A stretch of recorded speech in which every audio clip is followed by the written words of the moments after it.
بسم اللہ الرحمن الرحیم۔ السلام علیکم۔ رات کا آخری پہر ہو رہا تھا، ہر سو ہو کا عالم تھا، جگہ جگہ سے کتے بھونکنے کی آوازیں آ رہی تھی۔ چاند پوری آبوتاب سے آسمان میں چمک رہا تھا، جس کے باعث گلیوں میں کافی روشنی پیدا ہو رہی تھی۔ وہ شخص جس نے کالے رنگ کا لباس زیب تن کیا ہوا تھا، چہرہ بھی کالے کپڑے سے ڈھانپ رکھا تھا، سر کو بھی اس طرح سے چھپایا ہوا تھا کہ کوئی بھی شخص اس انسان کو پہچان نہیں سکتا تھا۔ اس کی زیر نگاہیں چاروں جانب گھوم رہی تھی۔ اس وقت وہ بالکل تنہا تھا، اس کے ساتھ کوئی بھی موجود نہیں تھا۔ وہ قدم با قدم چلتے ہوئے ایک گلی کے کونے پر آیا۔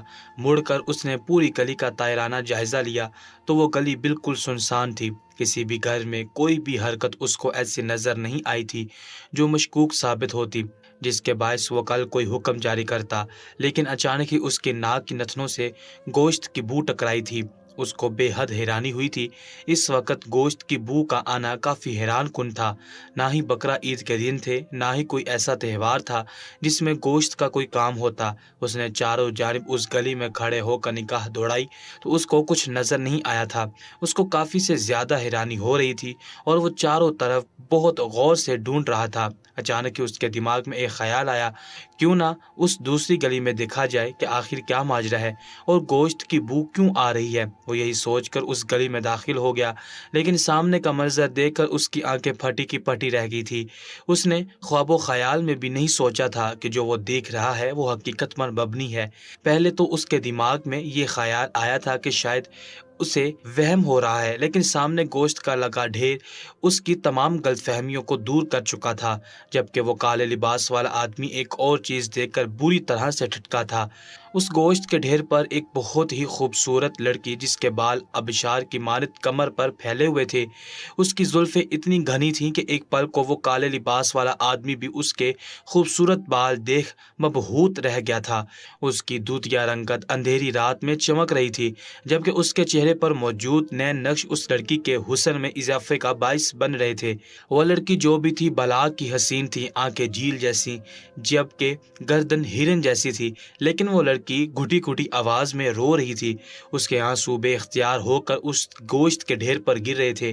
بے ساختہ اس اجنبی شخص کی نگاہ اس ڈھیر کے برابر میں رکھے ہوئے بستر پر گئی تو اس کی آنکھیں چندیا کر رہ گئی تھی۔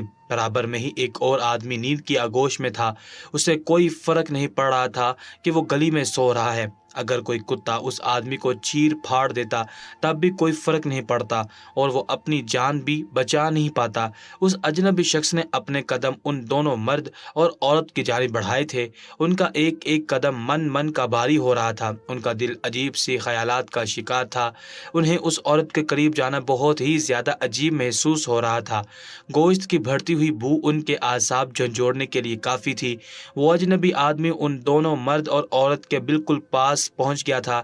جیسے ہی اس عورت نے کسی اور کی موجودگی بھی یہاں محسوس کی تو جھٹکے سے اپنا سر اٹھا کر اس اجنبی مرد کی جانب دیکھا تھا۔ وہ کافی خوف زدہ نظر آنے لگی تھی۔ پہلے تو وہ کافی دکھی معلوم ہو رہی تھی، لیکن اب اس کے چہرے کے تاثرات یہ بتانے کے لیے کافی تھے کہ وہ بے حد خوف زدہ ہو گئی ہے۔ اس اجنبی انسان نے جب اس عورت کو خوف زدہ دیکھا تو فوراً ہی اپنے سر سے وہ کالی چادر ہٹا دی تھی اور اس کپڑے کو بھی چہرے سے ہٹا دیا تھا جس سے اس نے اپنا چہرہ ڈھانپ رکھا تھا۔ جبکہ ایک پل کو اس لڑکی کی آنکھیں بڑی سی ہو گئی تھی، کیونکہ وہ اجنبی شخص کوئی اور نہیں بلکہ ایک عظیم سلطنت کے بادشاہ تھے۔ نیک دل انسان سلطان تھے جو اپنی رعایا کی خاطر رات کے پہر گلی گلی گشت کر رہے تھے تاکہ معلوم ہو سکے کہ ان کی رعایا کس حال میں جی رہی ہے۔ اس لڑکی نے جیسے ہی سلطان کو دیکھا تو بے ساختہ حیرانگی کے باعث اس کا ہاتھ منہ تک گیا تھا۔